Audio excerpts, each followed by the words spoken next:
Great. Okay, so yes, a big welcome to you as well if you're joining us on YouTube. Do introduce yourself in the chat and let people know where you're tuning in from. So yeah, a big welcome, particularly on this very warm evening in hot and humid London. So we'll just have to do our best with all of us in the shrine room together. So my name's Padmanandi. I'm leading the first half of this evening. So as Savannah Jyoti was saying, we are kicking off with a 4-week seminar tonight of a Nature of Mind series. And we've got a very special guest, Maitreyabandhu, who was on the Wednesday team for many years. He's back with us, and he will be with us during the second half and exploring does the brain create consciousness? Is consciousness created by the brain? So yeah, Maitreyabandhu will be coming up in the second half. So has anyone been tuning into the Nature of Mind series on YouTube or doing any of the meditations? Yeah, great, some hands up. Lovely. So some of you are aware that basically over the last 6 months there has been this series of seminars called Nature of Mind, and exploring different aspects of mind and consciousness. And well, the emphasis is on this exploration of mind and consciousness.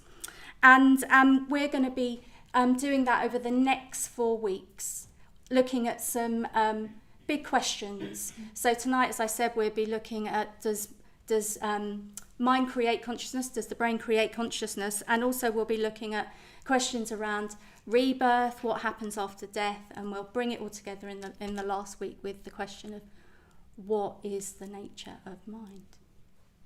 But what I suggest we do is start with an arriving practice, and I'll lead us through that. So do get yourself set up in such a way that you'll be comfortable, and likewise at home, do get your cushions or your chair and let's set up for a period of meditation.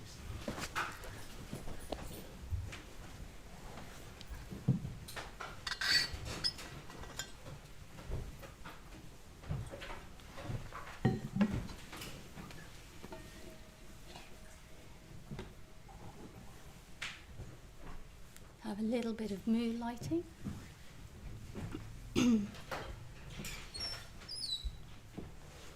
Okay, so getting as comfortable as you can.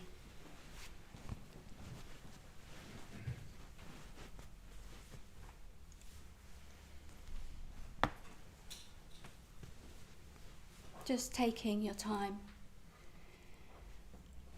to settle on your cushion.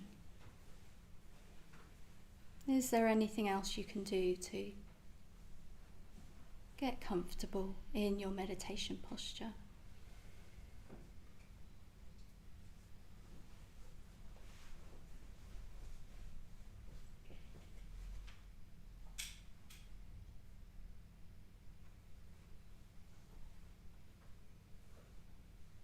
So feeling into your contact with the cushion or seat beneath you.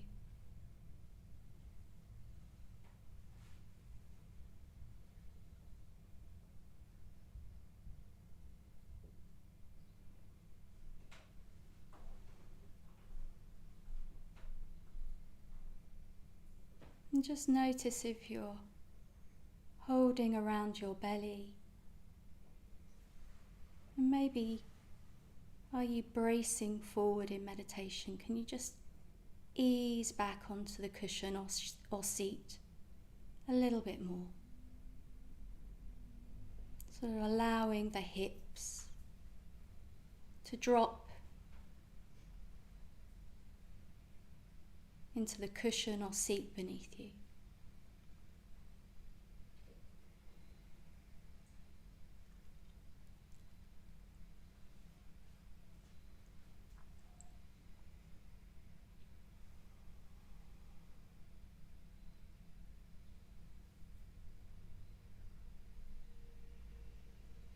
And And allowing your legs to become heavy.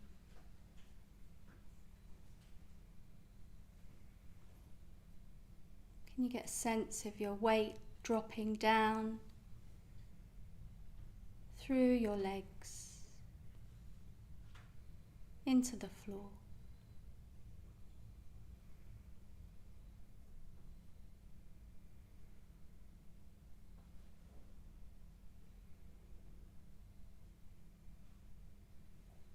Noticing the resistance of the floor.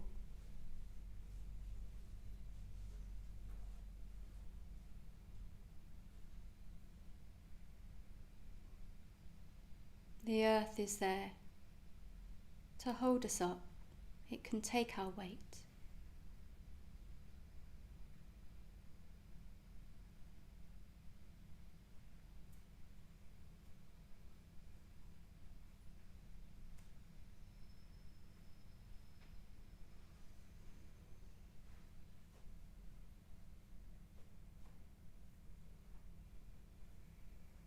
And taking some deeper breaths into the body on the in-breath.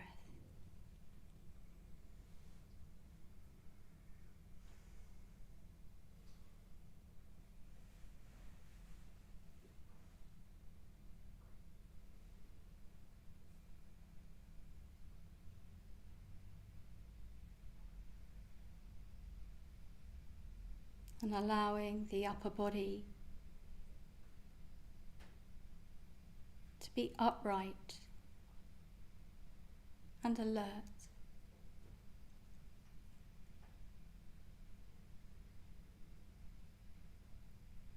The spine long from the top of the neck to the tailbone. Spine rising up through the body.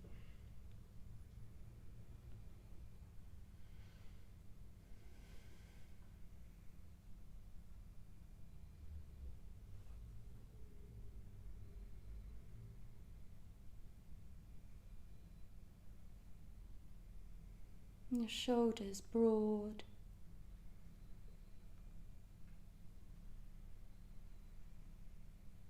Your arms gently dropping out of your shoulders.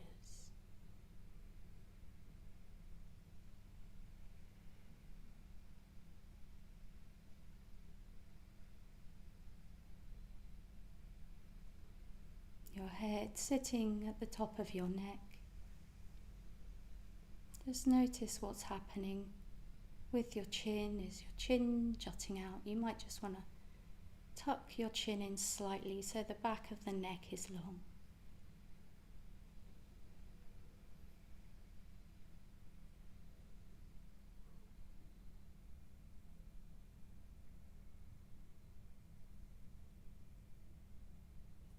You might be able to feel your hair in contact with your skin, the skin of your face, maybe the air in contact with your skin.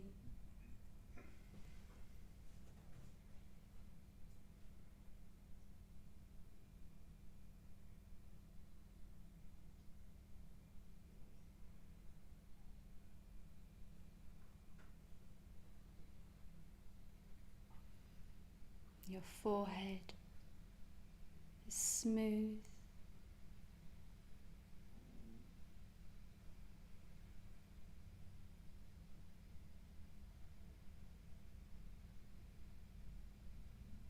Your eyes resting in their sockets.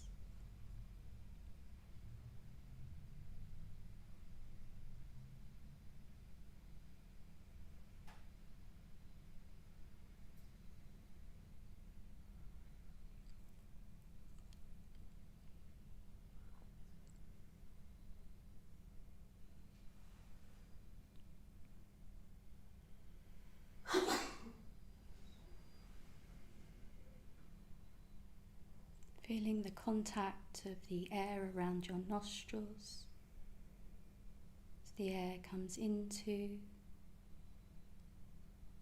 and out of your body.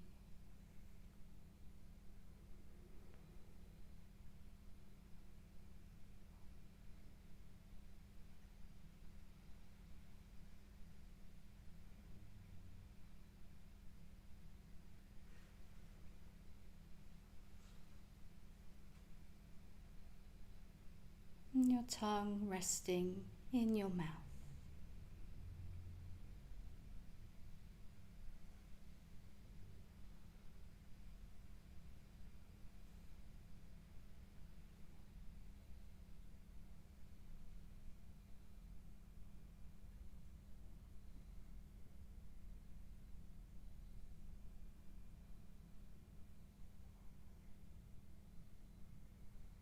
And your jaw soft and relaxed.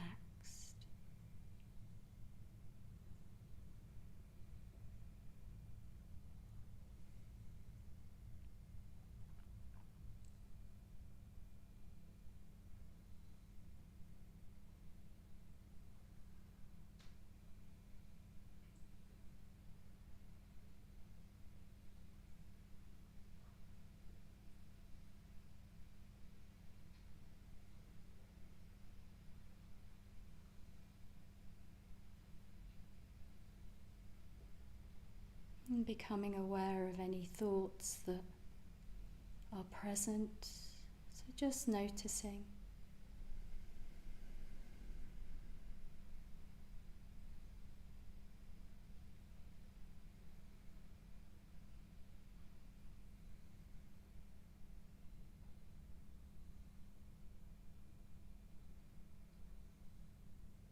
Noticing the quality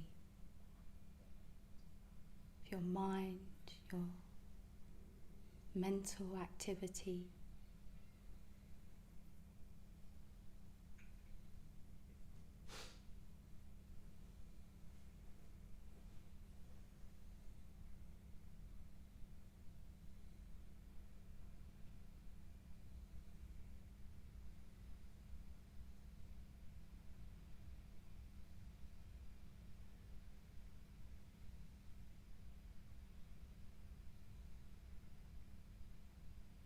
And any emotions.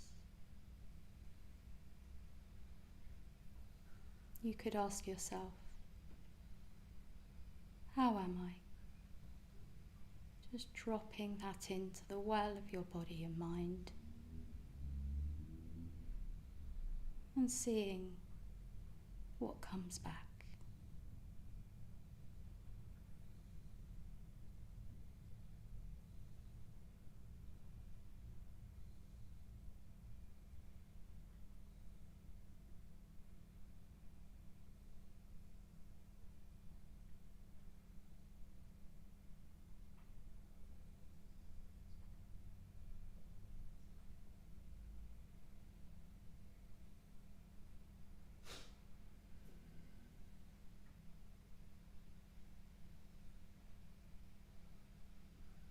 If you find yourself drifting off into thinking, just come back to your posture, feeling your connection with your cushion or chair.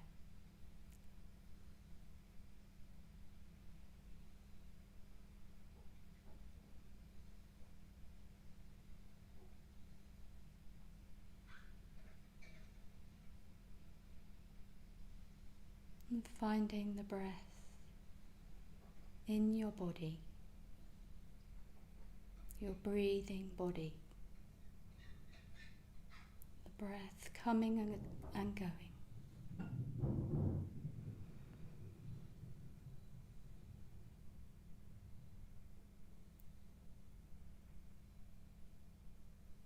May well be your belly expanding on the in-breath, or your shoulders rising and falling on the in and out breath. So just see if you can rest your attention in your breathing body.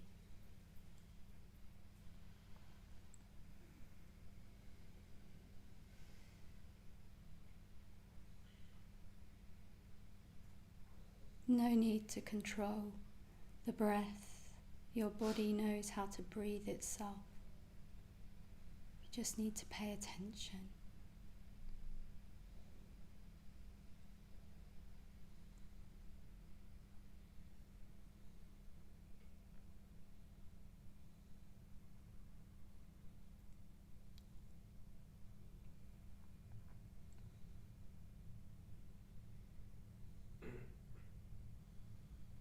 So just keep coming back to your breath in your body.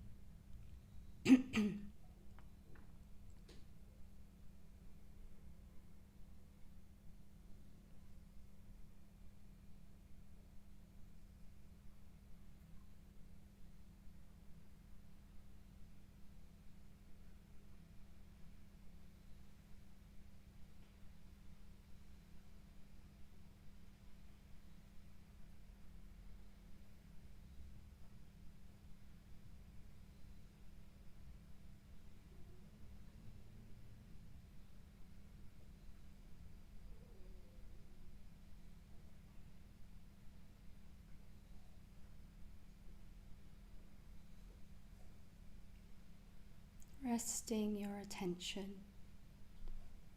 on your breath.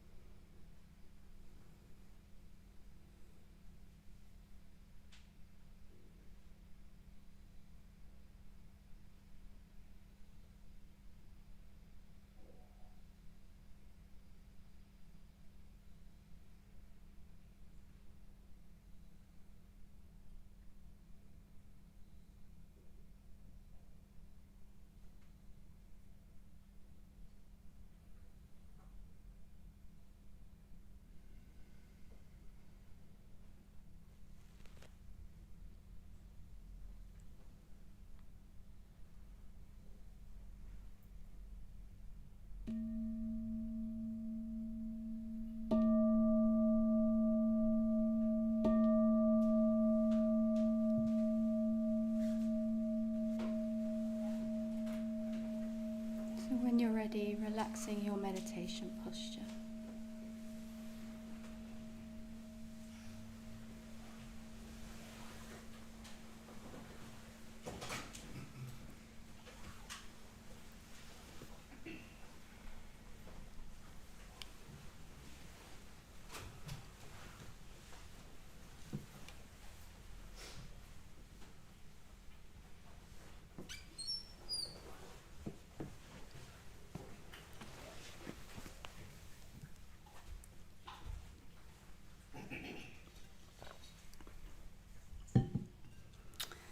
Okay, so I'm just going to say a little bit about nature of mind, and then we'll meditate again. So some of you have been following the series that's been happening over the last 6 months or so, this series of conversations and meditations.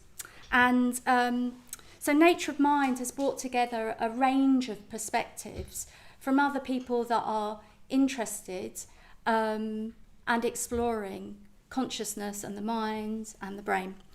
So that's academics, psychologists, and therapists. And something that really caught my attention, Maitreyabandhu interviewed a lady, an academic, she was a nurse, she's an academic, called Penny Satori, on near-death experience. And it really left me with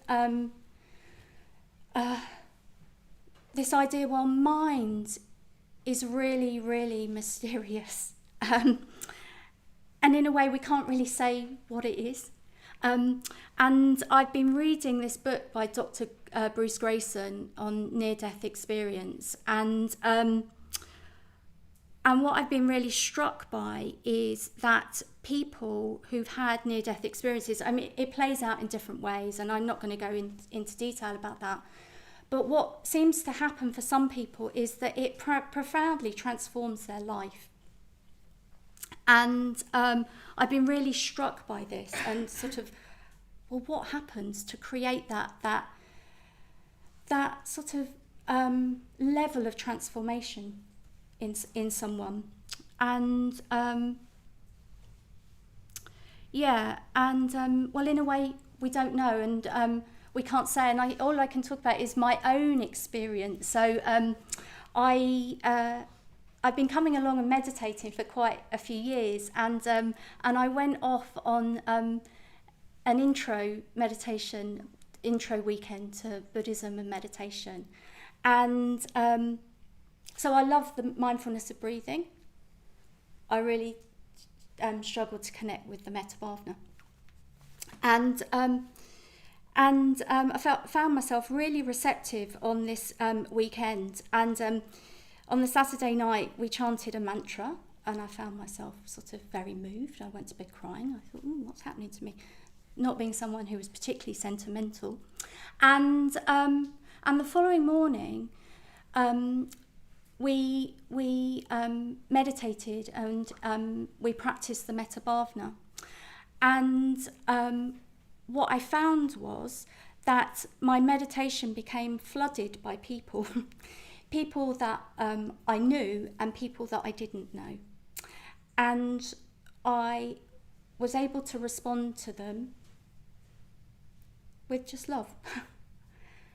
And it really, really affected me. And I was just able to respond from a place of love. And I knew something had happened. I don't quite know what that experience is. And it's a bit like the explorations around near-death experience. In a way, it's not so much the experience, but it's the effect that it has on people. And this really changed my perspective. So I had a job interview on the Monday after the retreat. I went in and I said, how would you feel about a Buddhist working here? And they were like, oh yeah, well, as long as you don't try to convert people. And, I've been coming along and practicing for quite some time, about 3 or 4 years. But there was something about that experience that was like, well, it really had an effect on me. And in a way, I had a vision. And I don't always live by it. But I know that that's possible. I know it's possible by practicing the Metabhavana that however we are, we can always wish someone well, whatever we're experiencing. So I was left after listening to that seminar with Penny Satori thinking, well, mind is really mysterious, and yet we have teachings that are profoundly practical and that can change us. And that includes the mindfulness of breathing and the Metabhavana, and that was my own experience of the Metabhavana. Yeah. So I'm really quite struck by, in a way, how radical the Metabhavana is, and that it's like I said, whatever we're experiencing, if we tune into that and we acknowledge that, whether we're angry or sad or maybe it's all just a bit vague, we can still have an attitude or an intention of wishing someone well. We can cultivate and develop that. And by practicing the mindfulness of breathing, by paying attention, we can develop awareness. And both practices can change us. They can change us, yeah. So I guess in a way, we're learning to respond to experience rather than react to it. And we probably have both going on. Yeah. So I think we've got this series of big questions.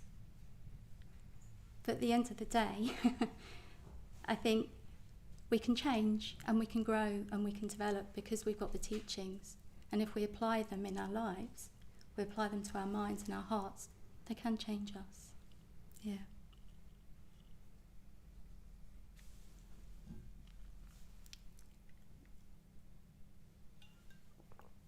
Okay.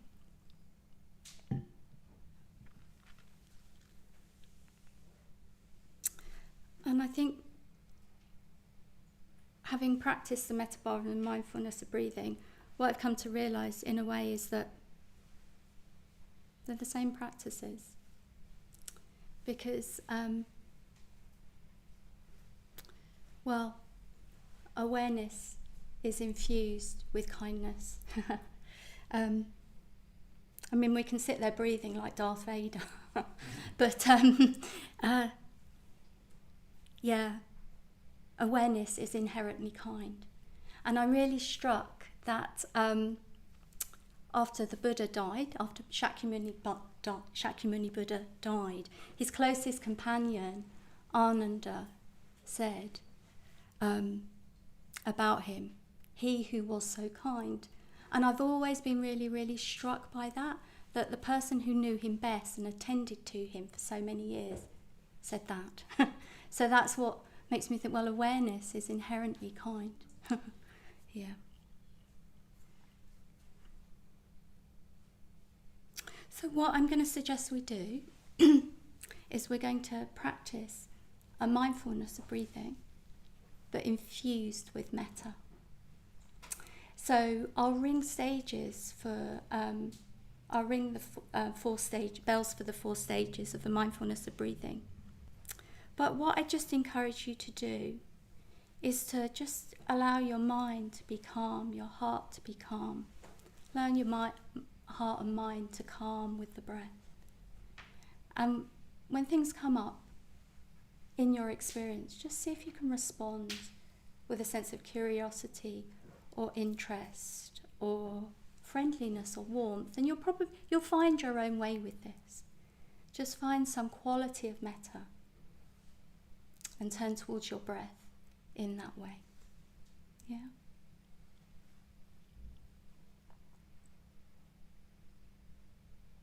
Yeah. Okay. So, let's get set up for meditation again.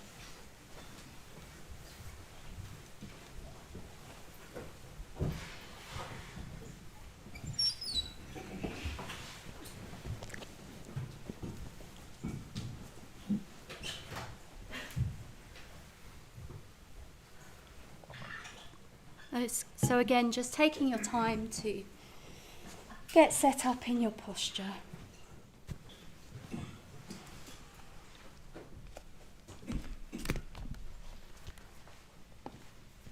Just getting as comfortable as you can.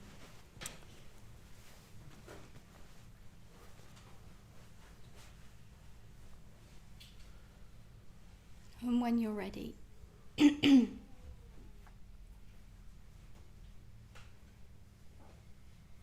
you can close your eyes. And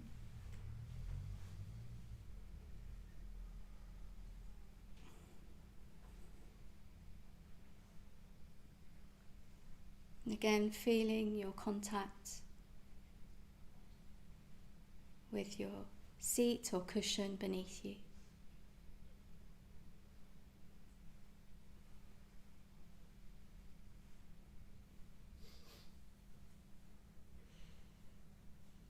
Allowing the legs to be heavy.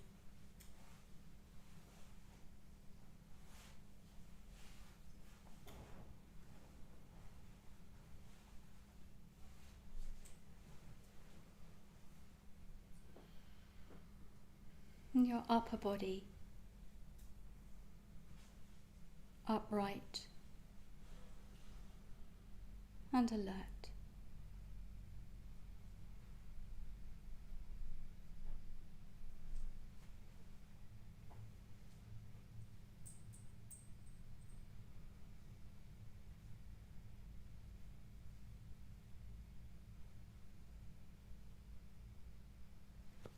The mindfulness of breathing.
So starting to relax any effort you've been making, staying with your posture, just sitting for a few moments longer.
Okay, let's have a cup of tea and we'll come back afterwards and have a talk from Maitreyabandhu on his brain. Is consciousness created by the brain?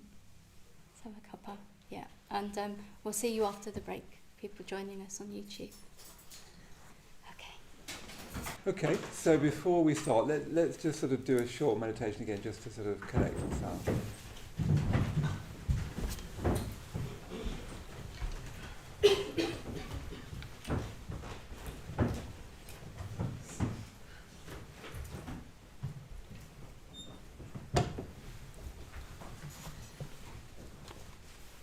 So set yourself up in your posture, and then when you're ready, closing your eyes.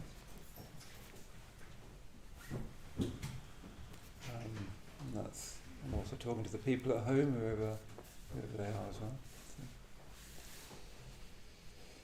As soon as you close your eyes, see if you can open up your awareness to include your whole body. So we're going to be exploring this question of the mind. One of the assumptions that we have is that the mind is somehow locked in the brain, and that can actually affect how we're aware of ourselves. So see if you can open up your awareness to include your whole body.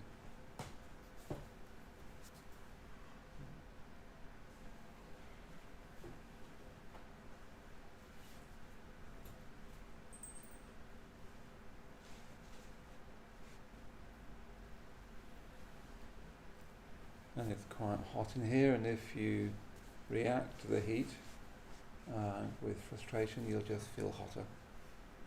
So just see if you can relax into it.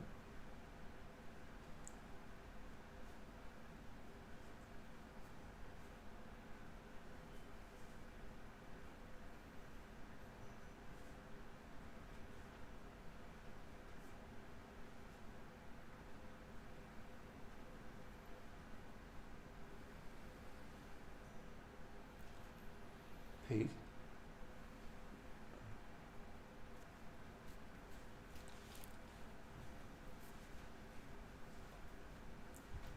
So see if you can bring your attention into your feet, and not the image of your feet, not the thought of your feet, but the actual sensations of your feet.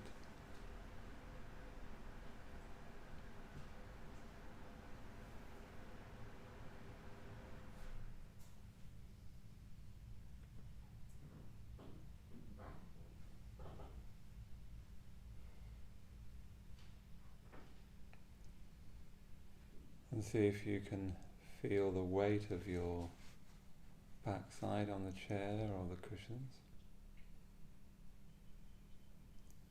Again, you don't need to think about that, you just need to feel the pressure of support.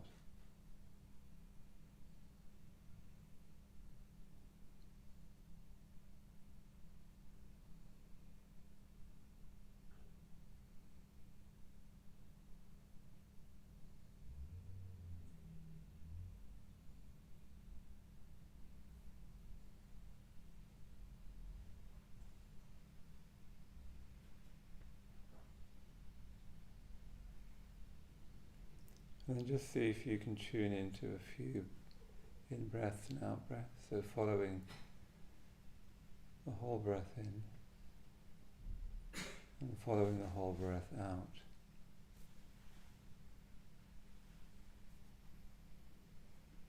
You can even have this sense that as you're doing that, your mind and your body are calming down. As soon as you start to focus on the breath, you send a message to your brain to calm down, to quieten down.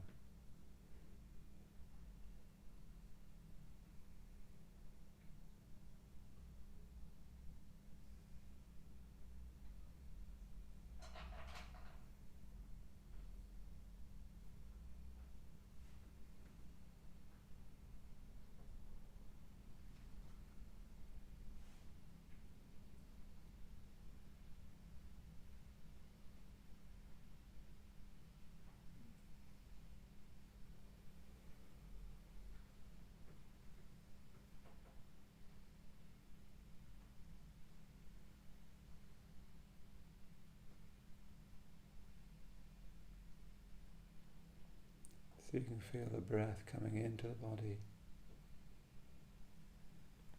and you can feel the breath going out.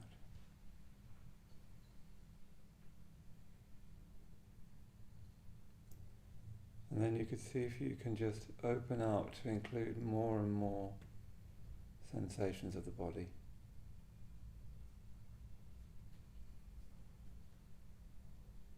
So there's your breath, but then there's more and more of your direct sensations.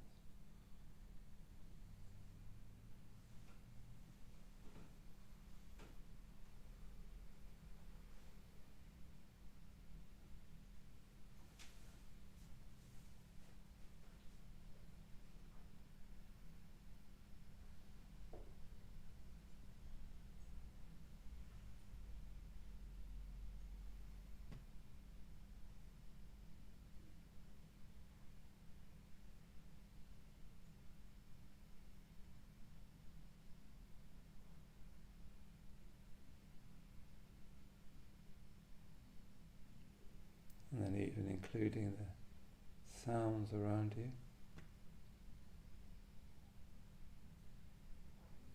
You don't need to leave your body to hear sounds, they're just part of your experience.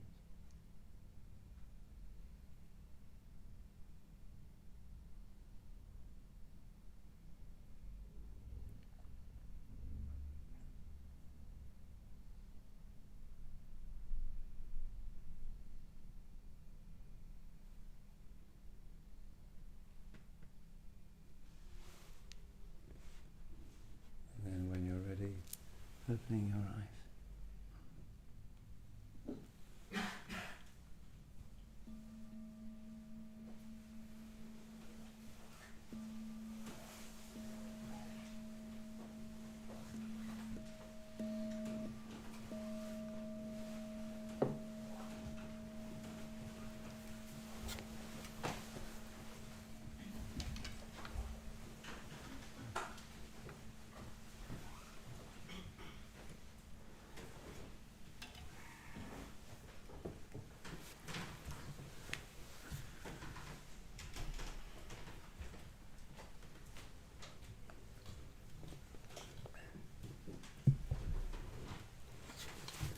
Okay, good. So just sit comfortably. Don't carry on sitting on your knees. We'll do another. Hopefully, do another short meditation at the end, and then, as Padmanandi said, you'll do stay on. We'll have a little, like a 10-minute break after 9:30, and then we'll conclude the evening. Because it's a full moon night, we always have a ritual on a full moon night. And one of the reasons we do ritual on a full moon night is to connect us with the natural world more and more. We're the first really kind of civilization to be so unconnected to the natural world. We're very, very odd in that way. So Buddhism has always done rituals on the full moon night. So it connects you with the season. So do stay and see what a Buddhist ritual is like, and I'll lead that and say a little bit about it.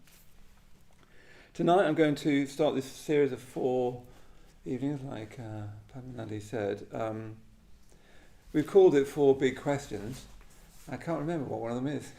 Anyway, I know what tonight's is, luckily. I think one of them is what happens when you die.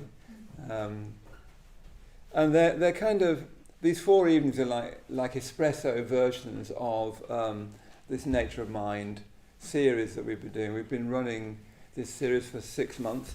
Do take, there's one of these leaflets, I'll give you one at the door. Basically, every month we've been having a cycle of events, so that a high-level conversation, long-format conversation on YouTube and on podcast, followed by a seminar exploring that, followed by a week of meditation. We've been doing that every month, and it's all building up to the Nature of Mind retreat, which I'm going to be leading or co-leading at the end of August. It's our sort of central meditation retreat centre called Adhisthana. And in that we're going to premiere 2 new interviews that we actually filmed here in the Shrine Room with Ian McGilchrist, who's one of the people that I and others have been in conversation with about the nature of mind. And it's his thought that I'll be mostly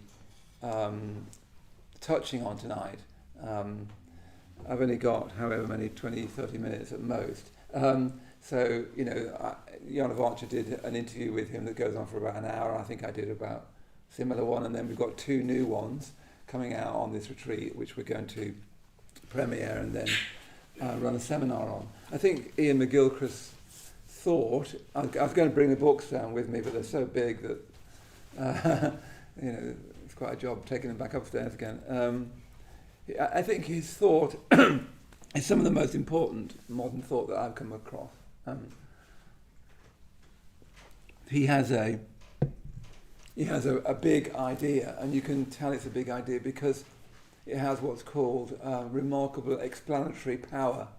When you apply this idea to all sorts of life, from culture to society to science to brain functioning and so on, it explains a lot. It has a lot of explanatory power. I won't go through that big idea because the first book's that long and the second book's twice as long as that, so I can't sort of summarise that. But yes, so do come on the retreat, and then on that retreat, as I said, we'll premiere these most recent 2 films, which remarkable conversations with him. He actually came up and had supper with us, and remarkable conversations with him. Yes, and throughout the Nature of Mind, we've been having these incredible conversations, like Padmanandi was saying about the one we did with Penny Satori, who was trained as a nurse, but particularly explored people who have near-death experiences. In fact, we're going to be in conversation with Eben Alexander in August, who's had, I think, the most profound near-death experience I've ever heard of. He's a neuroscientist, but had the most incredible near-death experience. We've been talking to philosophers, we've been talking to psychologists, we've been talking to scientists about the nature of mind. Yeah. So what I want to do today is try to, out of all of that, say something about this question, does brain create consciousness? Yeah. It's actually a centrally important question. Does brain create consciousness? Now, I'm not a philosopher. I'm so not a philosopher.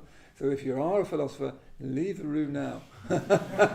I'm not a scientist, I'm not a philosopher. I'm a Buddhist. I committed my life to understanding the mind and, more importantly, changing it. And that's my interest in the nature of mind. I'm not interested in the nature of mind primarily for theoretical reasons, actually it is very, very interesting. It's just that it goes in one ear and goes out the next. I read it and think, that's so fantastic. Someone says to me, what did he say? I can't remember it. Do you have that? Is it just me? Anyway, I just think, that's so good, that's so good. And someone says, what's so good? I said, it's like really good. It doesn't give you much explanatory power, basically. So yes, so does the brain create consciousness? Now, already you've got these problems even in that construction. So even when we say the nature of mind, or we say consciousness, both of those words are problematic. So if you say the nature of mind, it sounds like the mind is a thing that you've got, like the nature of your knee. So let's look at the knee joint and study it and work out what its nature is. Do you see, actually that's very problematic, to think the nature of mind as like it's a thing that you can find out what kind of thing it is. That's what that suggests, doesn't it? The nature of mind. One of the things that's quite possible about the mind, which is pretty hard to argue against, is that the mind is not a thing. If the mind is not, this is what Schopenhauer thought at least, if the mind is not a thing, then things like number, it can be neither one nor many, because that only applies to things. It can have no contour, because that only applies to things. You can't call it an it. Unfortunately, human language is evolved to talk about things. So how do you talk about things that aren't things? Yeah? So even the idea, just to mystify it a bit more, even the idea that the nature of mind is actually problematic, and Buddhism I don't think talks like that very much, because it reifies mind as if, oh yeah, you've got this body and you've got psychology and you've got your life, but underneath it you've got this mind, yeah, and we can find out what its nature is. Starts to sound a bit like a soul if you think of it like that. Buddhism doesn't believe in a soul, or at least doesn't believe in a soul in the sense it's come to be understood in Western tradition, which is, the real part of you that somehow goes on forever in heaven or hell, or enters in life in another reincarnation. We'll be looking at reincarnation either next week or the week after, I can't remember. Anyway, one of the weeks, because we explored that on the nature of mind and are exploring it. So, if you say, what is the nature of mind, already you're in actually a problem, because you're, without realising, turning the mind into a thing that you could find out what it is. And then you end up chasing your own tail. You know? And Buddhism doesn't think of the mind as a thing. I won't get the trouble with these little presentations. I think of them as espresso versions of the nature of mind. It's very tempting to go off into more explanation, and that'll take too much time. Anyway, take my word for it. Watch the video. It's come on the retreat. Just put that at the end of everything to make an excuse. So then the other question you could say is, okay, what is the nature of consciousness? That's often how it's put. Is consciousness created by the mind? A while ago, we interviewed the scientist Rupert Sheldrake, who is very, very interesting. He's always accused of being a pseudoscience. It's not pseudoscience at all. He's like I suppose I'm on camera, I shouldn't say. He's like a sort of mad scientist. He's like everything that appears to him, he just thinks, well, you should be able to study that. So, for instance, one of his studies is on, do dogs know whether their owners are coming back? That everyone's grown up with this idea, the dog always knows when you're coming home. So Rupert Sheldrake just, he's just thinking, well, you should be able to study that, shouldn't you? You change the time of the vehicle, change the perfume that the owner's wearing if they're wearing it, change their time, change their shoes. Do they know more regularly than they should do that the owner is coming back? It turns out when you do the studies, they do. Yeah? They know much more than they should. That statistically, they do seem to know when you're coming home. Yeah, there seems to be some truth in it. So he's then saying, well, what does that say about mind? Yeah, what does it say about mind? It was interesting when he talked to another scientist about it, and they said, oh, that's just rubbish. And he said, well, let's look at the evidence. And he said, I don't want to see the evidence. And as soon as the scientist says, I don't want to see the evidence, they are no longer a scientist. Yeah? they're sort of a prejudice of some sort. Yeah, that can be made of that. Anyway, he was saying you can't really talk about consciousness because consciousness suggests something that's conscious. And he was saying one of the things we definitely know about the mind, to use that metaphor. So do you see, even when you start talking about mind, you're actually deep in the world of metaphor without realising it. And then you take those metaphors literally. But if you talk about consciousness, you're effectively saying that you easily think of it as something that's conscious, that consciousness is a kind of awareness. But we know that most of the mind is not conscious. In fact, it's very mysterious. Like, you know how you can be doing something, and we seem to have some. I was cycling through traffic this morning, and just you can be thinking about stuff, vaguely attending to your journey, and suddenly you'll see something that alerts you, and you're suddenly alert. It's like that you've got a faculty that's open to things at the periphery of your vision, for instance. A lot of your mind basically isn't conscious. The way you have breakfast isn't a conscious activity. You don't think, spoon, where is the spoon? Spoon, where is the bowl? You just do it, don't you, Paul, without actually thinking about it. Whilst you're talking to somebody, whilst you're listening to a podcast, most of your mind isn't conscious, basically. So it's not really quite right to talk about consciousness either. Yeah? So having destroyed both terms, you can't talk about mind, you can't talk about consciousness. But something's going on, isn't it? Something's going on. I mean, so whatever it is, by the nature of mind, it's definitely a mystery. It actually is the greatest mystery. In philosophy, it's a big problem. Yeah? How does matter become conscious? Yeah? How does matter create, if that's the right metaphor, consciousness? Yeah? It's the big problem. Like you can do, I don't know whatever they are, X-rays or whatever. They're rather more sophisticated than X-rays. But you can see how neurons fire, and you can put people in CAT scans whilst they're meditating or whatever, and see what parts of the brain are being activated and so on. You can see that in quite a lot of detail, but nobody understands this here, this moment that we're in. Nobody knows how that becomes this. Yeah, how you can look out of a window and have that experience. Yeah? It's unfathomable. After all this time, no one knows how we do that. It's the big problem in philosophy. How does matter create consciousness? Yeah? We really don't know. I don't know, and you don't know. Rupert Sheldrake doesn't know.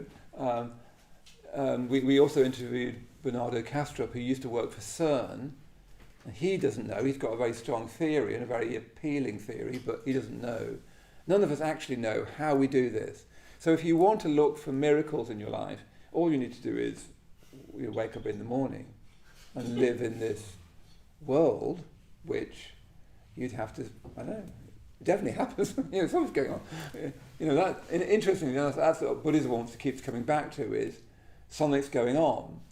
I will try and weave, obviously, Buddhism into it as we go on, but Buddhism is trying to say, Buddhism talks in terms of the perceptual situation, that if you open your eyes, you're in a perceptual situation, and that would be a good way of talking about it. And then that perceptual situation seems to you, although you don't know, you can't prove it, you can't know it, it seems to have an external sense, which we roughly call the world, an internal sense, which we roughly call me or I. Yeah? It seems to be bifurcated into those two things. But we know that, and one of the things you're trying to learn, I think, in Buddhism, is that mind and world condition each other, even co-create each other. Yeah? Buddhism actually says that mind precedes world. Yeah? And what I want to do in these seminars, if I can, this is really not my gig, I'm better on metaphor. Anyway, I'll try and keep following this statement that mind precedes world.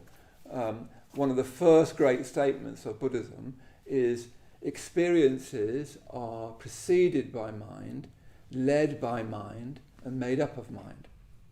experiences are preceded by mind, made up of led by mind, and made up of mind. Now, when you read that in the Dhammapada, which is one of the most important Buddhist texts, you can sort of read over it, think, oh, that sounds... But what does it actually mean that experiences are preceded by mind, led by mind, and made up of mind? Yeah. So one of the things we need to do immediately is look at this question of to answer that question from a modern point of view. A good place to start would be, does the brain create consciousness? Yeah.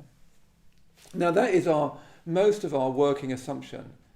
Don't know is it your working hands up? Is that your working assumption?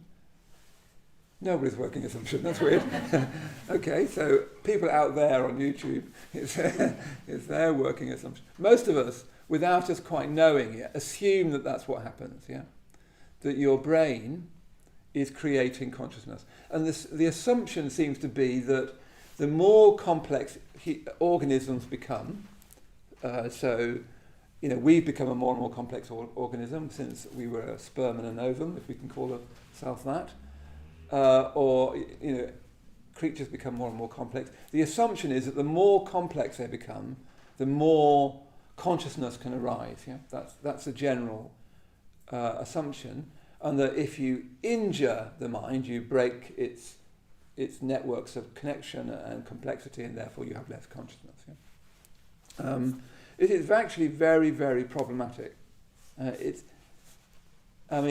When we were interviewed Ian McGilchrist on this, he thinks this is the most, of all the explanations for consciousness, he thinks it's the most unlikely, not the most likely. He says he doesn't know, but he says he thinks that's the most unlikely. Now his approach, let's just do watch the conversations, because they're much better than I can do in this short time. But Ian McGilchrist would say, for instance, one of his arguments is, how can something utterly unlike matter arise from matter? Yeah? How can that happen? And if you say that is basically what's happening, it's actually a way of saying it's a miracle. It would be like getting algebra from rhubarb. Yeah? How could algebra arise out of rhubarb? It would have to be a sort of miracle. Yeah? You just can't. It's exactly the same. If you think consciousness arises out of matter, I don't know whether you've ever had an endoscopy or something like that. I remember having to have, this is a slightly embarrassing moment, but I had to have my bladder looked at, and they showed me the screen. And it was a bit, I thought, I don't recognise it. I don't know, that is so me, that bladder. It's quite shocking. It's just like a pig's bladder. It's just, sorry to be so revealing, but it's just matter. It's just animal matter. So how does that create this? It really is, I think, like getting algebra from rhubarb. His argument is, if you think that matter creates consciousness, you're basically saying that consciousness is a miracle, and that doesn't explain it. It doesn't get you anywhere with it. Yeah? So he thinks that's the most unlikely explanation. Bernardo Kastrup, who is a philosopher and was specialising in AI and used to work at CERN. One of the things he points to is the more and more recent experiments in LSD. I remember having my own experiments with LSD, which weren't so experimental. But one of the things that LSD does is it actually closes down your mind. It doesn't open it up. So it actually closes down parts of your brain, and what you get is more experience, not less. Yeah? So if it's true that more and more complexity creates consciousness, then how do you explain that if you make it less complicated, you get more experience? Yeah? That's a real problem. LSD closes down the brain. It doesn't open it up to more neural pathways. Yeah? He's not very keen on the argument of near-death experiences, which we'll look at later on in the series. He's got, and I might touch on why, but when you listen to Penny Satori talking about she did a 5-year study on near-death experiences. It's remarkable, absolutely remarkable. And if you hear Ibn Alexander talk about his near-death experience, where he should be dead, he went from a 10% chance of recovery to a 2% chance of recovery, with the assumption that you'd never walk or talk again or anything. He's now, jetting around the world giving talks about his near-death experiences. I mean, he should actually be dead. It's like a miracle. Okay, so that's our first assumption, yeah? That consciousness is created by the brain. The technical way of putting it is that consciousness is an epiphenomena of the brain. Yeah? That the brain is, we were built to protect ourselves, to get food, to get shelter, to have sex, to procreate, and we needed a brain to move around. And that's weird. Out of that brain pops consciousness, and out of consciousness pops Mozart's symphony and Marilyn Robinson's novel. All these things weirdly pop out of this consciousness that was just built to get us to have sex, and a burger. So that's the first possibility. And as I said, Ian McGilchrist, who knows far more than I do, he says that's the most unlikely explanation. Yeah. The second possibility is: is consciousness transmitted by the brain? Yeah. So instead of the brain creating consciousness as an epiphenomena, as something that happens just in a slightly miraculous way, like algebra from rhubarb, is the brain like a transmitter, like a television? Yeah. So that the consciousness, whatever that is, remember we actually don't know what that is, or mind, whatever that is, because we don't know what it is somehow being beamed from the brain, but it doesn't emanate from the brain. You know that when you smash a television, you haven't killed Crackerjack or whatever it was on. Just shows my age. I can't think of any contemporary reference. Netflix. There's this Celine. I keep seeing this name. Is it even Celine? I think she might be a singer. Anyway, no. I just try to grasp for anything that's seen vaguely now. But when let's go back to the television. It's when you just break a television that you've just broken its capacity to transmit. Yeah. So it's possible. Is it possible that the brain transmits consciousness? Still ends up with massive problems because we still don't know what consciousness is, and now we have no idea where it comes from. But perhaps it transmits it. Yeah, that's another possibility. And one of the things we were trying to do in the Nature of Mind project is open us up. First of all, really challenge our materialism. This idea that our lives are really we're just sort of chance creatures in a chaotic universe. The assumption of materialism, of scientific materialism, I don't mean shopping, I mean scientific materialism, is that basically we're a kind of mistake. We're in a chaotic, random universe in which we happen to have popped up. And there's all sorts of ways of trying to manage that, including a multiverse idea that, it's very difficult to explain, so let's have a multiverse. There's a whole chapter, I think, in Ian McGilchrist about why the multiverse argument isn't an argument, but I couldn't even begin to go into that. There's a whole chapter, there's quite a lot on why snakes have mirror neurons as well, but anyway, let's not go there.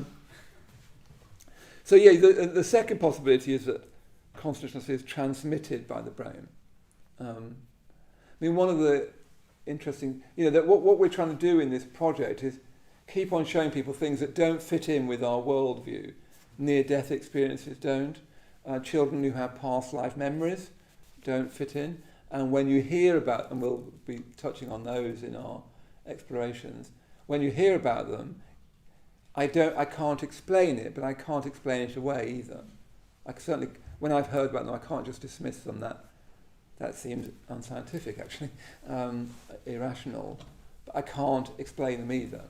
There's all sorts of things. Another thing that just flashed through my mind was how people quite often, even with Alzheimer's, can suddenly, near the end of death, suddenly have this. It all comes back. they suddenly come back. For a very brief period, the whole person comes back. Why does that happen? How can that happen? If their brain has got to a point now where it can't even transmit consciousness. So that's another possibility, that consciousness, and then that you still need a thought. So consciousness therefore must be, I don't know, shared. It might be even, as it were, what we originally meant by God, creating the universe. Perhaps that's what consciousness is, I don't know. It's interesting, Ian McGilchrist actually ends up with a kind of God, albeit such an unusual one that it's actually closer to Buddhism than he realises. And I think the language of God is confusing. I think it's not going to work.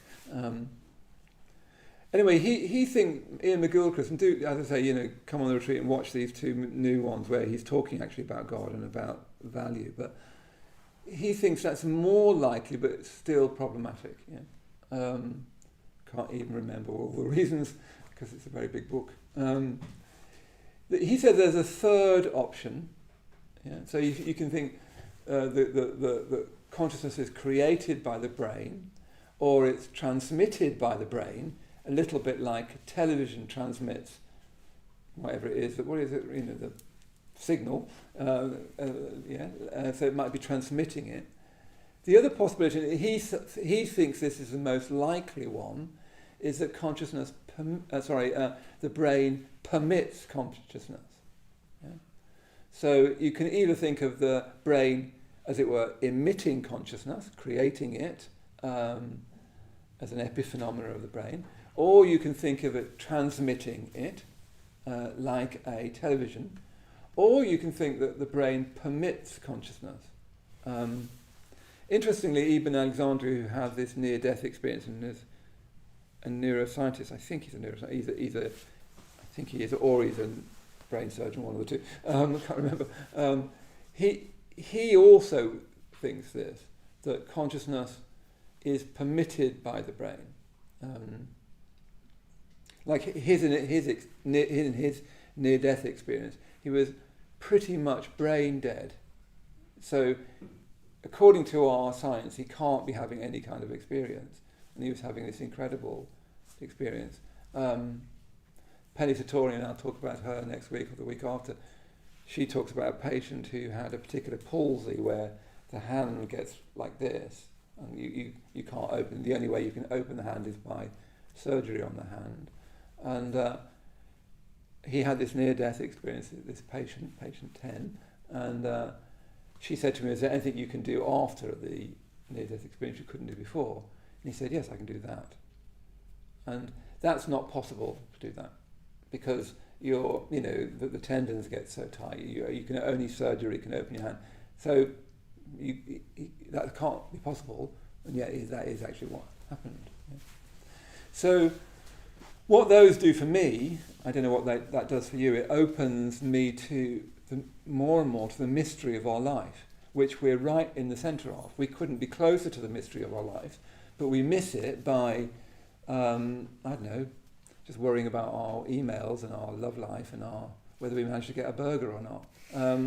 Meanwhile, we're in the biggest mystery you could possibly ever hope for. We go and see Top Gun or something to get a bit of excitement, but we're actually already in the most exciting mystery. It's eminently forgettable, by the way, Top Gun, but quite watchable. I was forgetting it with every step home. So anyway, let's not go on about Top Gun. So then, Ian McGilchrist thinks that this idea that the brain permits consciousness is the most likely. He doesn't know, and one of the things I'm keen to emphasise in Nature of Mind is that I don't know and they don't. Nobody knows stuff. We're just opening to stuff. We're just trying to think about life, because that's what humans are here for, is to explore the mystery of being here in the first place. Yeah, and certitude isn't possible in the human condition. Certitude is a sort of ignorance. Yeah, so I'm not interested in answers so much, and I'm very definitely not interested in certitude. I don't think Buddhism is interested in certitude. I'm interested in that sense of, of course I've been thinking like that, and that may not be true. Yeah. So the idea that the brain permits consciousness is basically that the brain might be like a limiter valve, yeah? So that it allows or not a certain degree of consciousness to flow, as it were, through it, like a limiter valve. Do you see how that would or could help explain why in LSD experiments, where you close down the brain, you get more consciousness? So somehow you're closing down something which is effectively opening the brain to more consciousness going through it. Yeah, that your brain, as it were, is like a limiter valve. Yeah, that it permits or not consciousness. That there is, that we live in consciousness. And again, that starts to sound quite like what the Buddha is saying by experiences are preceded by mind, led by mind, and made up of mind. That seems to be, and experiences are all we have, and that, the Buddha is saying, is preceded by mind, led by mind, and made up of mind. It's possible that the brain is like a valve that can be closed or opened more and more. Yeah. One of the explorations that we went into is these people with near-death experiences, and of course the brain is massively closed down, even almost brain dead, and yet their consciousness, to call it that, is unimaginably larger to the degree to which they often change their life and nearly always become more compassionate. So that's his favourite, as it were, explanation, that somehow your brain permits consciousness. And that also it helps us understand meditation a bit, because that's how it feels in meditation. In meditation, you don't feel like you're emitting more and more consciousness. You feel like you're opening up to more consciousness. That your job is to open up. Yeah. And I've had experiences, hopefully you have experiences by now in meditation, in which experiences are more conscious. In which I remember when I first came to this class, I couldn't meditate for toffee actually, but when I first came to this class, cycling back to my squat in Brixton, it was my experience had more consciousness, was more alive, there wasn't just more to me, it wasn't just that my inner sense felt more conscious and alive, but my sense of myself in relationship to the world felt more conscious. Almost as if the street lamps were slightly conscious, or as if life was a picture of consciousness unfolding.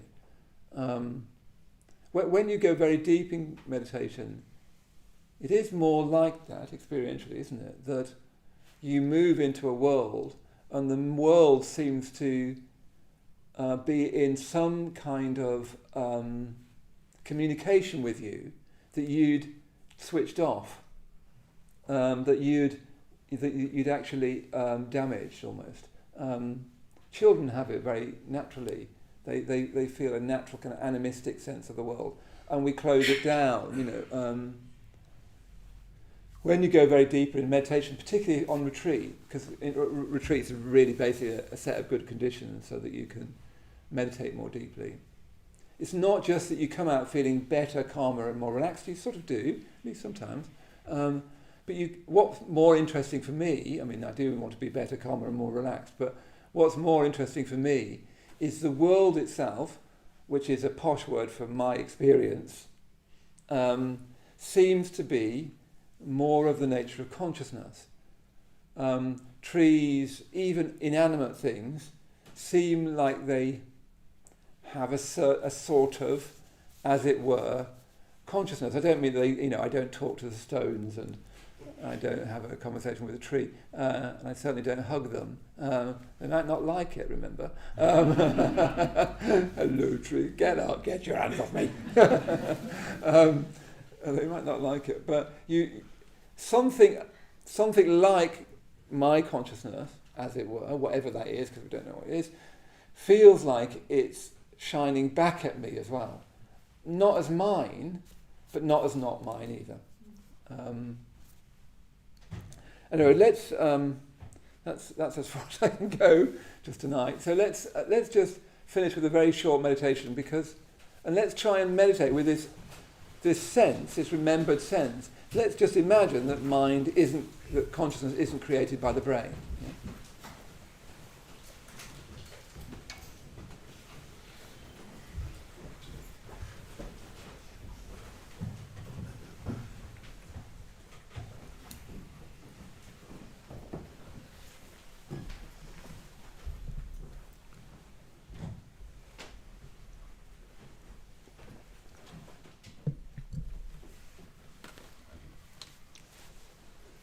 So when you're ready, closing your eyes. And if consciousness isn't created by the brain, then we don't need to think of the body as being somehow separate from the mind. We don't need to think of the mind being kind of locked in the brain. We can think of mind as being embodied.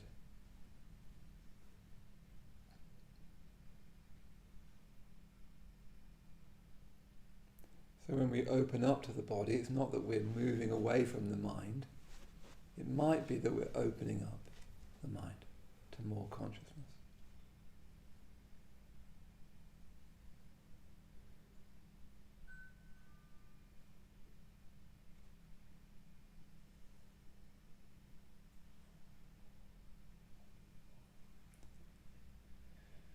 And the way to do that is to really feel the body. Not think about it from your head, not picture it, but it's like you open up the mind of your body to its own sense of the body.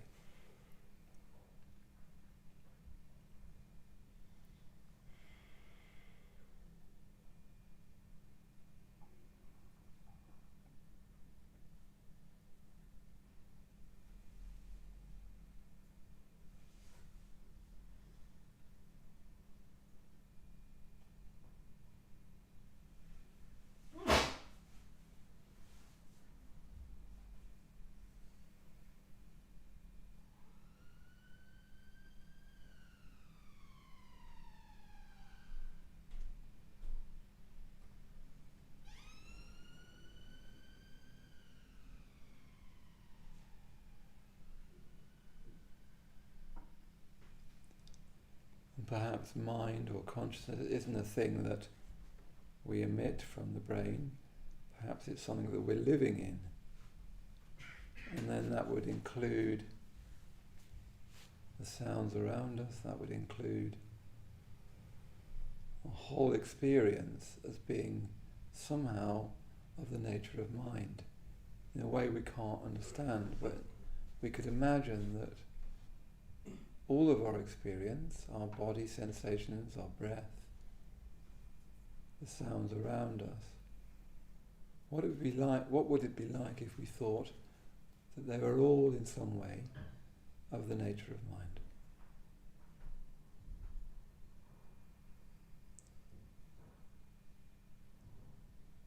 So the sound of somebody moving around outside, that's not separate from us, but part of the nature of mind.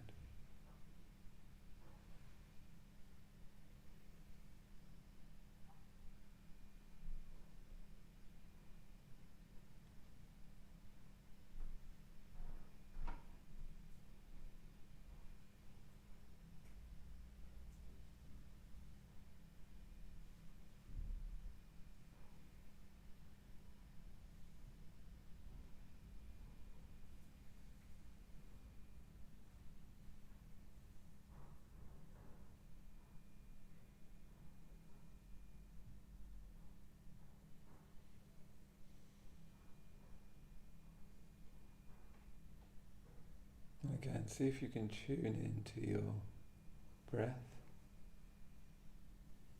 Feel your breath coming and going. But you're not having to think about it from your head.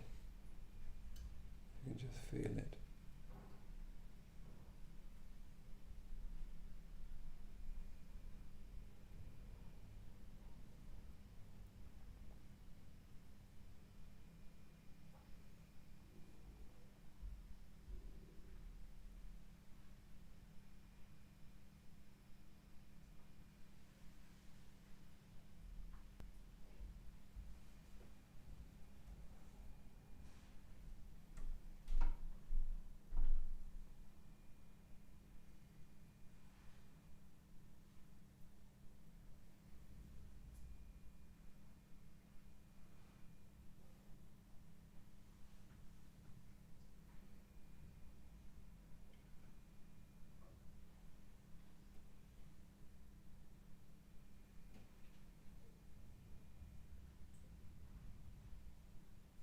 Then open out to include your whole body and the sounds around you. Just have this sense that all of that is somehow of the nature of mind.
So when you're ready, opening your eyes.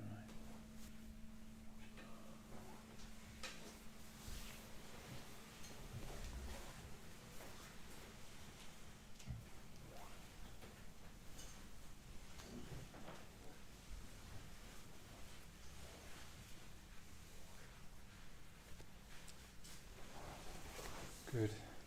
Okay, so if you'd like to, hang out for 10 minutes and then we'll start doing a ritual at 9:45. If you don't want to do that, that's great, that's fine. Do grab a copy of this brochure about the nature of mind. And then next week we'll carry on exploring these great questions. Yeah, what happens when we die?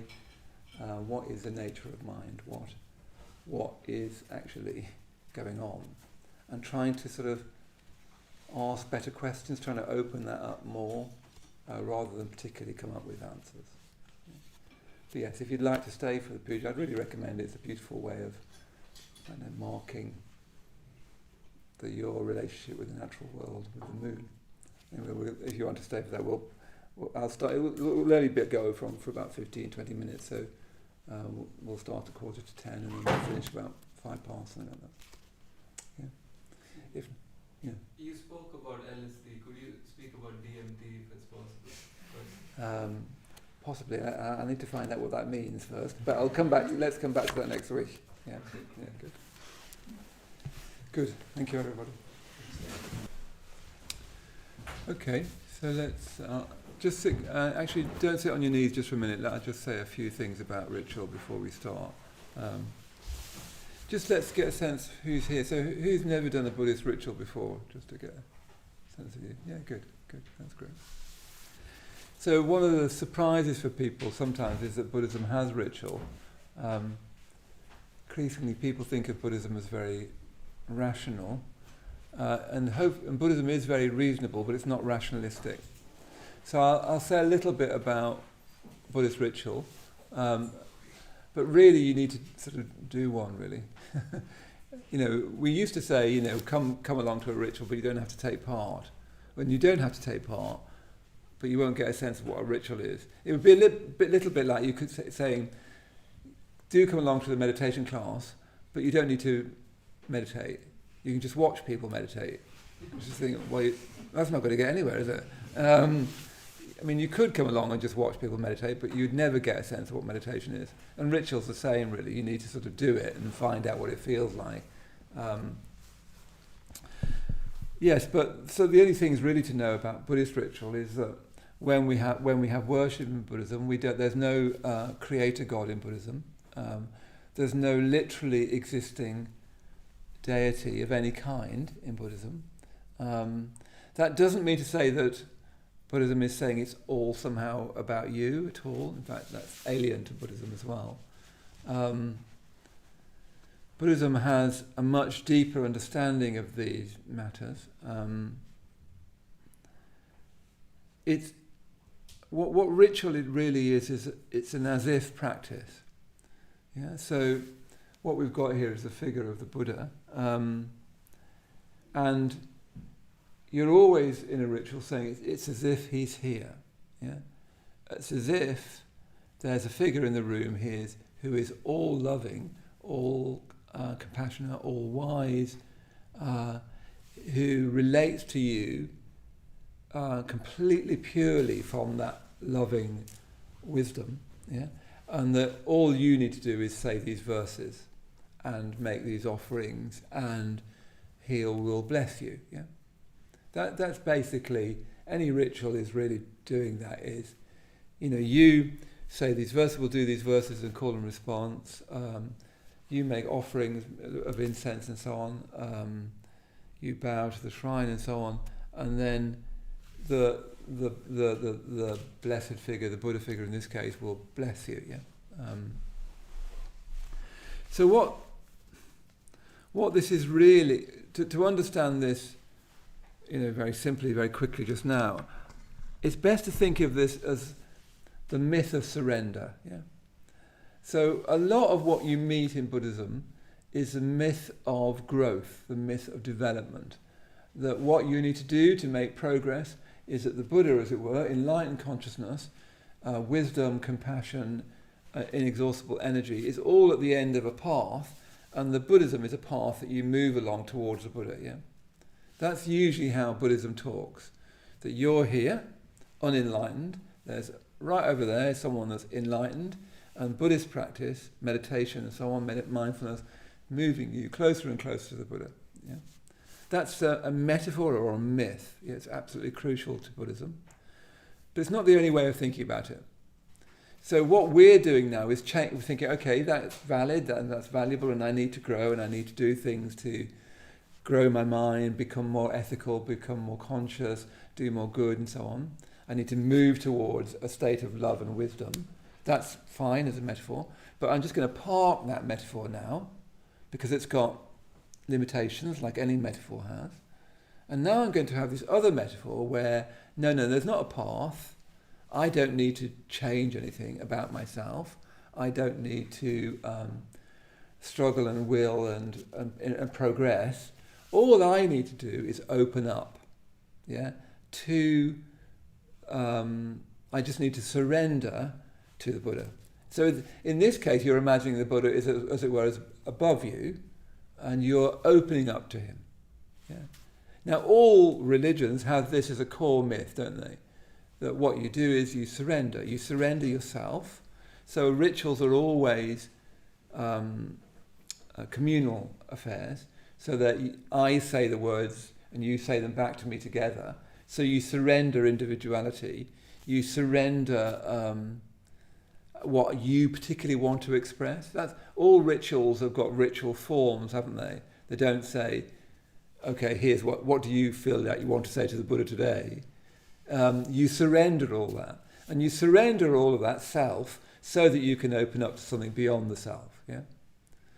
And a ritual is a playing that out. It's an as-if practice. So it's like saying, I'm just going to act as if all I need to do is open to the presence of the Buddha.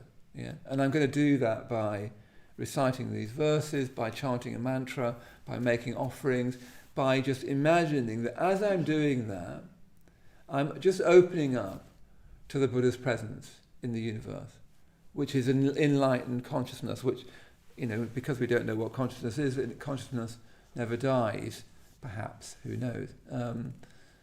So you're just imagining, and ritual is an imaginative practice, it's not a willed practice, it's not like doing the mindfulness of breathing where you try to keep coming to the breath.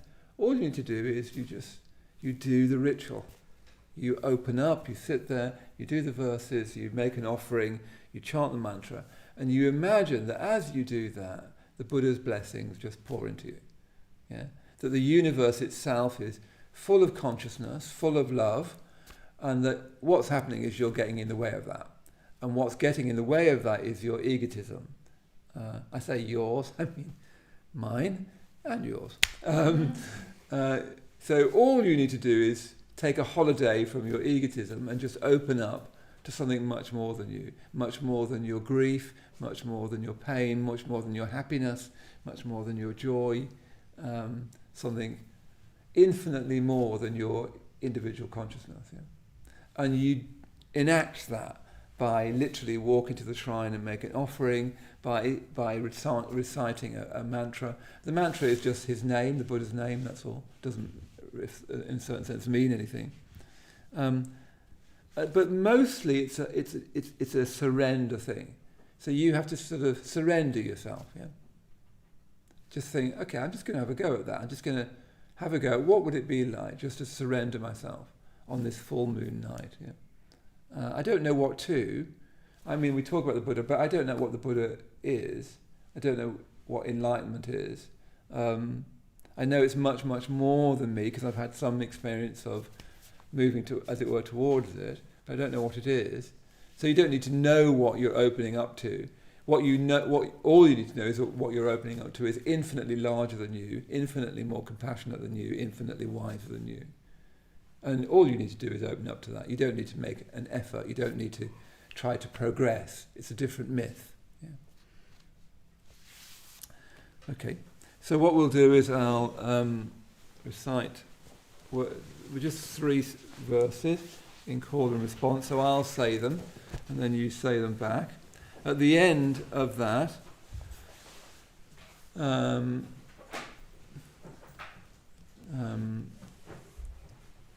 I'll start. Fred, can you start the mantra? Do the Shakyamuni mantra? Yeah.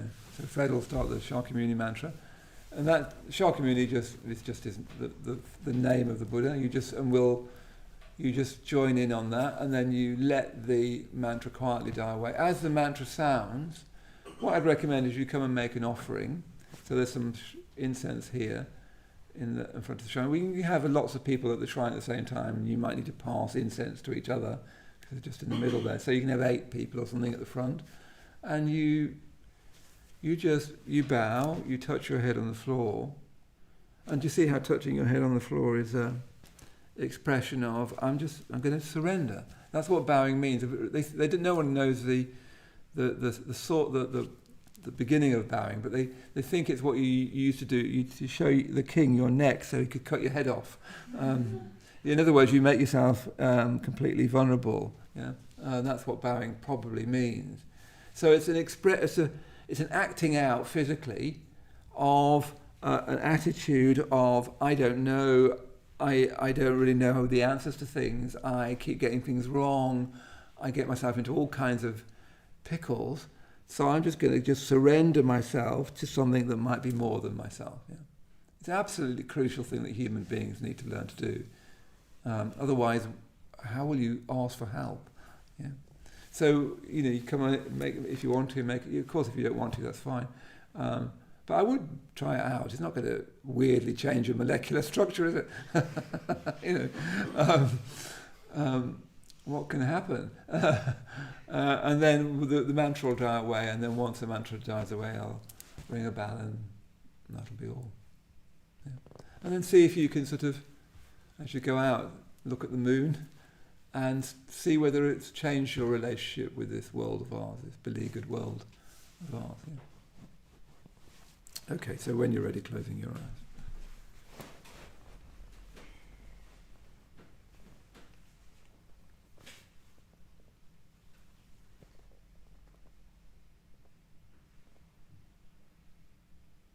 And again, really opening up to your body, first of all.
Threefold puja, opening reverence.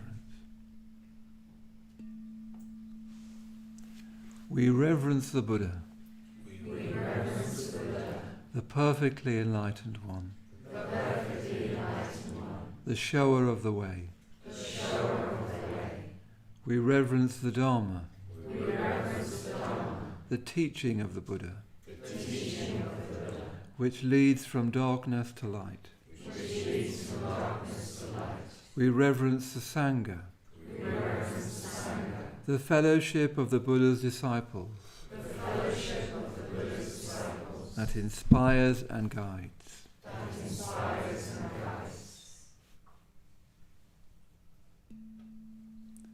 Reverence to the three jewels. We reverence the Buddha, and aspire to follow him. The Buddha was born as we are born. What the Buddha overcame, we too can overcome. What the Buddha attained, we too can attain. We reverence the Dharma, and aspire to follow it. With body, speech and mind. Until the end. The truth in all its aspects. The path in all its stages. We aspire to study, practice, realize. We reverence the Sangha, and aspire to follow it. The fellowship of those who tread the way. As one by one, we make our own commitment. An ever-widening circle. The Sangha grows.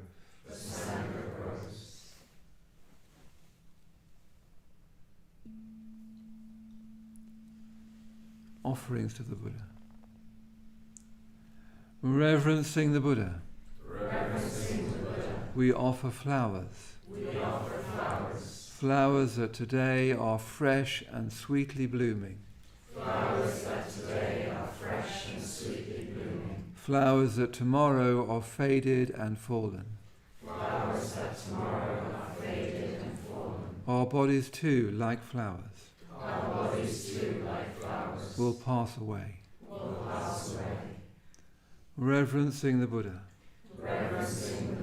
We offer candles. To him who is the light.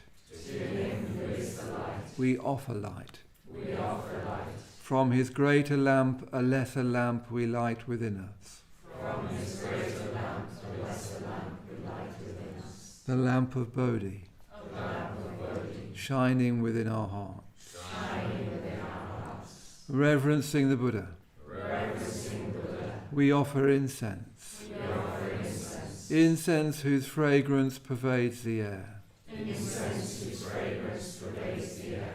The fragrance of the perfect life. The fragrance of the perfect life. Sweeter than incense. Sweeter than incense. Spreads in all directions. Spreads in all directions. Throughout the world. Throughout the world.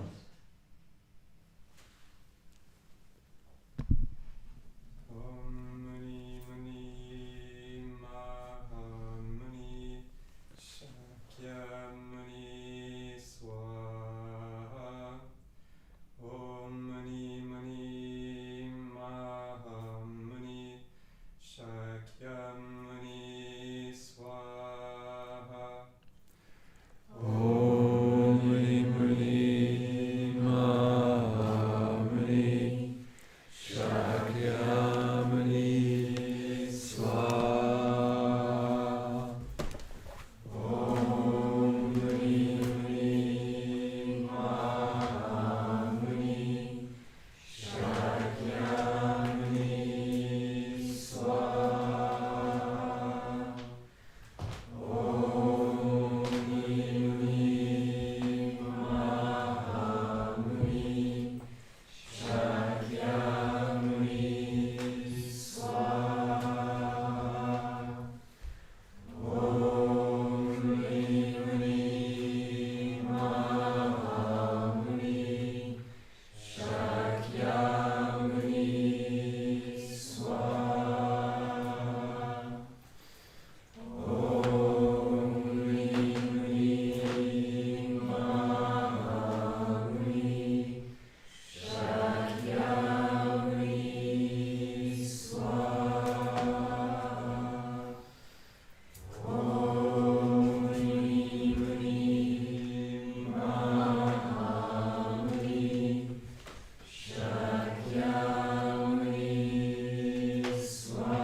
Shakyamuni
let's sort of leave this room in silence and only start talking when we, on the way out, just so that we sort of stay in touch with the atmosphere of the puja.